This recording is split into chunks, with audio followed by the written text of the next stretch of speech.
morning, friends. It's Mrs. Fenlison back with Matilda by Roald Dahl. Today we're going to read chapter 18, The Names. When we left off, Matilda and Miss Honey were at Miss Honey's house having tea, and Miss Honey had just started telling Matilda the terrible story of her childhood. Miss Trunchbull? Matilda cried, jumping about a foot in the air. You mean she's your aunt? She brought you up? Yes, Miss Honey said. No wonder you were terrified, Matilda cried. The other day we saw her grab a girl by the pigtails and throw her over the playground fence. You haven't seen anything, Miss Honey said. Don't get me started on what she used to do. That won't help us at all. No, Matilda said, it won't. We came here, Miss Honey said, to talk about you. And I've been talking about nothing but myself the whole time. I feel like a fool. I am much more interested in just how much you can do with those amazing eyes of yours. I can move things, Matilda said. I know I can. I can push things over. How would you like it, Miss Honey said, if we made some very cautious experiments to see just how much you can move and push? Quite surprisingly, Matilda said, if you don't mind, Miss Honey, I think I'd rather not. I want to go home now and think about all the things I've heard this afternoon. Miss Honey stood up at once. Of course, she said. I have kept you here far too long. Your mother will be starting to worry. She never does that, Matilda said, smiling. But I would like to go home now, please, if you don't mind. Come along, then, Miss Honey said. I'm sorry I gave you such rotten tea. You didn't at all, Matilda said. I loved it.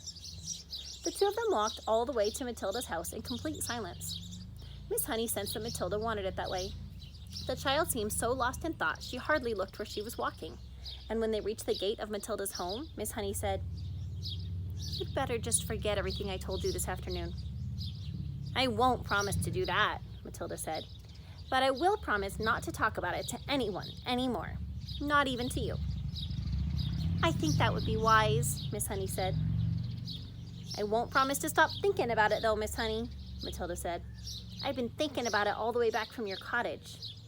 I believe I've got just a tiny little bit of an idea. You mustn't, Miss Honey said. Please forget it. I would like to ask you 3 last things before I stop talking about it, Matilda said. Please, will you answer them, Miss Honey? And here they are at the gate to Matilda's house. Miss Honey smiled. It was extraordinary, she told herself, how this little snippet of a girl seemed suddenly to be taking charge of her problems, and with such authority, too. Well, she said, that depends on what the questions are. The first thing is this, Matilda said. What did Miss Trunchbull call your father when they were around the house at home? I'm sure she called him Magnus, Miss Honey said. That was his first name. And what did your father call Miss Trunchbull?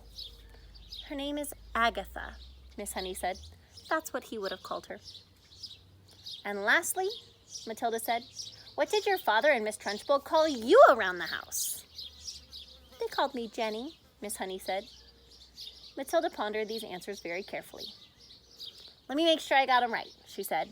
In the house at home, your father was Magnus, Miss Trunchbull was Agatha, and you were Jenny. Am I right? That's correct, Miss Honey said. Thank you, Matilda said. And now I won't mention the subject anymore. Miss Honey wondered what on earth was going on in the mind of this child. Don't do anything silly, she said. Matilda laughed and turned away and ran up the path to her front door, calling out as she went, Goodbye, Miss Honey. Thank you very much for the tea.